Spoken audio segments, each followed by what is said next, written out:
Caster radius 6/11 और 4/7 या और भी जो कास्टर रेडियस होते हैं उनके बारे में। तो अभी आप बोलोगे कि एक वीडियो तुमने पहले बनाया हुआ है कास्टर रेडियस पे और उसमें कुछ मिस्टेक्स भी है, तो दोबारा ये वीडियो क्यों? ये वीडियो उन्हीं मिस्टेक्स को क्लियर करने के लिए है, उनको करेक्ट करने के लिए, उनके करेक्शन के लिए है।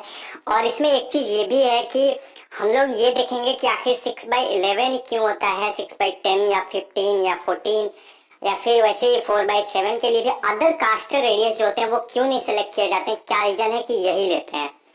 तो अब जो वो वीडियो है उसमें मैंने डायग्राम के साथ समझाया हुआ है कि 6 क्या है, 11 क्या है, कहाँ है। तो वो चीज आप जाके डिस्क्रिप्शन में मैं लिंक दे दूंगा, उसका आप वहां से जाके देख सकते हो उस वीडियो को। और उसके पहले ये वीडियो कंप्लीट देखो जिससे कि आपको समझ में आ जाए कि 6/11 ही क्यों लेते हैं, 4/7 ही क्यों लेते हैं। इसके बाद आप उस वीडियो को देखना और समझ जाना कि 6 क्या है, 11 क्या है। तो देखो बेसिकली मैं इसमें बता दूंगा थ्योरेटिकली, तो 6 metre is the radius of caster at which the billet is coming, यानी कि 6 मीटर जो है कास्टर का वो रेडियस है जिसपे बिलेट आ रहा होता है। और 11 metre is the radius you need to keep straight and it, यानी जो 11 मीटर है वो रेडियस है जिसकी रिक्वायरमेंट हमको बिलेट को स्ट्रेट करने के लिए, सीधा करने के लिए पड़ती है।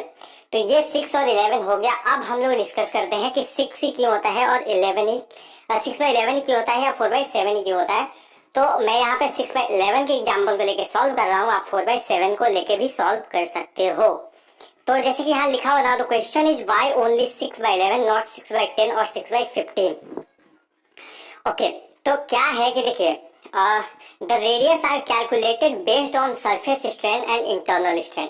अच्छा, इस चीज को मैं क्लियर करूं उसके पहले मैं आप लोगों को एक बात बता दूं, इस वीडियो का भी मैं क्रेडिट मनोज सर को ही देना चाहूंगा क्योंकि ये चीज भी मुझे मालूम नहीं था, मैंने इसको उन्हीं से सीखा है, उन्होंने मुझे बताया है। So thank you sir. अगर आपको आप लोग को भी ये कॉन्सेप्ट समझ में आए तो आप नीचे कमेंट बॉक्स में सर को थैंक्स जरूर बोलेगा। तो अब आगे बढ़ते हैं हम लोग। तो देखिए the radius are calculated based on surface strain and internal strain, यानी कि जो ये 6 और 11 जो रेडियस हम लोग फाइंड कर रहे हैं या 4 या 7 जो रेडियस फाइंड कर रहे हैं, ये रेडियस हम लोग सरफेस स्ट्रेन और इंटरनल स्ट्रेन को ध्यान में रख के कैलकुलेट कर रहे हैं।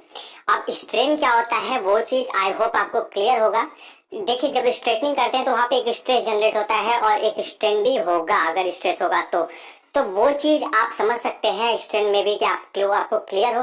तो वो जो है सरफेस स्ट्रेन और इंटरनल स्ट्रेन को ध्यान में रख के हम लोग ये जो कास्टर रेडियस है उसको डिफाइन करते हैं, उसको कैलकुलेट करते हैं।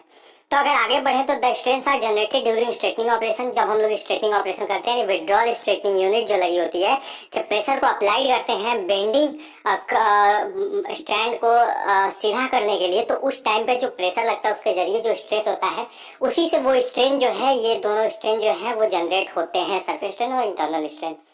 तो अब क्या है कि देखिए surface strains are not dependent on shell thickness और कास्टिंग स्पीड। जो सरफेस स्ट्रेन है आपके वो ना तो सेल थिकनेस पे डिपेंड करती है ना ही कास्टिंग स्पीड पे डिपेंड करती है, यानी कि आपका सॉलिडिफाई होकर सेल थिकनेस कितना हो गया है, कितनी कास्टिंग स्पीड से आप मशीन को चला रहे हैं, इससे कुछ भी लेना देना नहीं है। तो किस चीज से लेना देना है? तो देखिए surface strains are dependent on casting radius, यानी कि जो कास्टर की रेडियस होती है उसी पे ही आपका ये जो सरफेस स्ट्रेन है वो डिपेंड करेगा। मैं इस चीज का डेरिवेशन नहीं लेकिन फॉर्मूला आपको बता दूंगा, डेरिवेशन भी मुझे समझ में आ गया है, मे बी कि कभी मैं दूसरे वीडियो में उसको बताने की कोशिश करूंगा।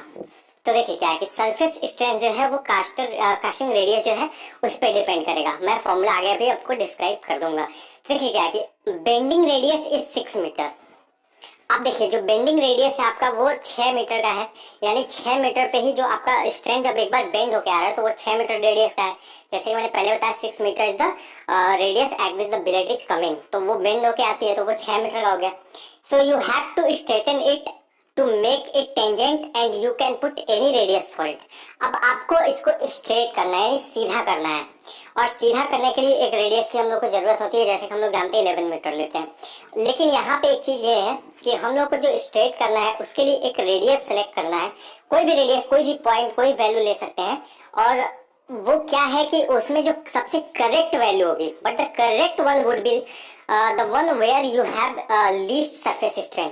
यानी कि आप जब 11 के जगह पे कोई भी वैल्यू पुट करेंगे तो उस सिचुएशन में आपको सबसे ज्यादा सुटेबल वही वैल्यू रहेगी जहां पे जिस वैल्यू पे आपको सरफेस स्ट्रेन सबसे कम मिलता है, जो कि 11 ही होता है। लेकिन वो कैसे होता है वो आगे हम लोग डिस्कस कर लेंगे अभी। तो क्या है कि देखिए अब यहाँ पे सरफेस स्ट्रेन जो है आपका वो 0.8 से ज्यादा नहीं होना चाहिए। Surface strain should not exceed 0.8 at each unbending point, यानी जितने भी बेंडिंग पॉइंट है जब जब उनकी अनबेंडिंग हो रही है, यानी जब जब वो सीधा हो रहा है जिस पॉइंट पे, तो वहां पे वो 0.8 से ज्यादा नहीं होना चाहिए surface strain for mild steel के लिए, which is the maximum strain और स्ट्रैंड कैन विथस्टैंड। ये जो स्ट्रेन है 0.8 ये मैक्सिमम माना जाता है जिसपे हम लोगों का जो स्ट्रैंड है वो खरा उतर सकता है, यानी उसको झेल सकता है। तो अब अगर आगे बढ़े हम लोग तो surface strain, percentage surface strain का अगर फॉर्मूला देखें हम लोग तो 100 इंटू एस इंटू, अब ब्रैकेट में 1/2 RA minus S minus 1/2 RB minus S. अब यहाँ पे एस जो है आपका वो सेक्शन साइज इन मीटर, यानी सेक्शन साइज का क्या हो गया, कहते हैं 130 का सेक्शन है, 100 का सेक्शन है, 150 का सेक्शन है, 200 का सेक्शन है, तो वो जो सेक्शन है आपका वो हो जाएगा, लेकिन यहाँ पे मीटर में होना चाहिए। यानी 130 का अगर आपका सेक्शन है तो वो mm में होता है, उसको जब मीटर में कन्वर्ट करेंगे तो 0.13 मीटर का हो जाएगा। तो एस की वैल्यू यहाँ पे ऐसे लेंगे हम लोग। फिर आर जो हो गया वो फर्स्ट रेडियस। अब फर्स्ट रेडियस क्या, 6/11, तो इसमें फर्स्ट वाला कौन सा रेडियस है, 6 है, तो जो फर्स्ट रेडियस है वो हो जाएगा, अगर 4/7 का आप लेते हैं तो 4 हो जाएगा।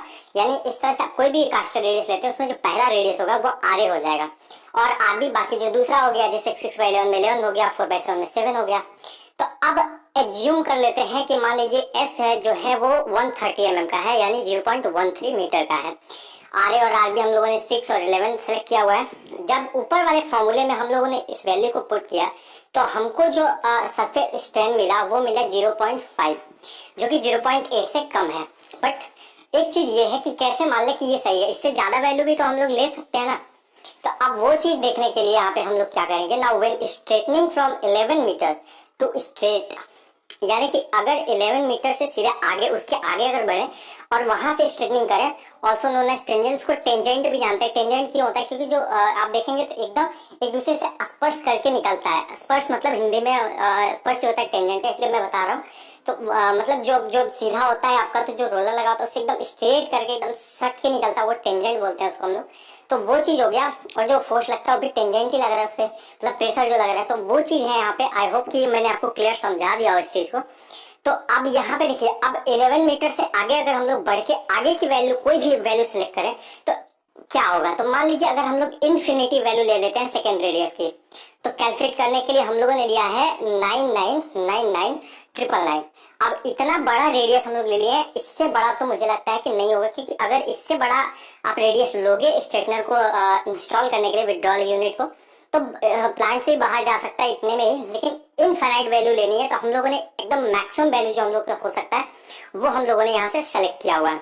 तो जब यहाँ पे हम लोग जो पहला रेडियस है उसको 11 मीटर ले लेते हैं, और बाकी जो इनफाइनाइट रेडियस है उसके जगह पे ये 7 × 9 हम लोग ले लेते हैं, जब रख के कैलकुलेट करते हैं तो 0.594 आता है। यानी मैक्सिमम कितना होगा सरफेस स्ट्रेन, 0.594 इतना होगा। अब इससे कम में अगर देखा जाए तो ये 0.5 आया हुआ है, यानी 6/11 जो कास्टर रेडियस है वो एकदम परफेक्ट है। बेसिकली हम लोग को क्या ध्यान रखना है कि सरफेस स्ट्रेन और इंटरनल स्ट्रेन को ध्यान में रख करके ही हम लोग ये कास्टर रेडियस की डिजाइनिंग करते हैं। तो वो चीज आपको यहाँ से ध्यान रखना है। आप अलग अलग वैल्यूज पे रख के आप देख सकते हो कि क्या हो रहा है। 0.8 से ज्यादा जिस पे आएगा वो नहीं होगा, उससे कम मतलब मिनिमम लीस्ट, यानी सबसे कम वैल्यू कितनी आ रही है आपकी, वो चीज आपको कैलकुलेट करना है यहाँ पे। और ध्यान ये भी रखना है कि जो पहला रेडियस है वो आपका बिगड़े ना पर इस कंडीशन में। और इसमें आप जब दूसरी बार मतलब इनफाइनाइट वैल्यू कुछ भी आप रखते हो तो हम लोग यहाँ से 11 की जगह कुछ और पुट कर सकते, मतलब 11 ही पुट करेंगे, क्योंकि मैक्सिमम जो रेडियस होगा वही लेंगे हम लोग। तो बेसिकली मेरे कहने का ये मतलब है कि आप 6/11 का जो देख रहे हो या 4/7 का देख रहे हो, तो स्ट्रेन के लिए ही ये डिजाइन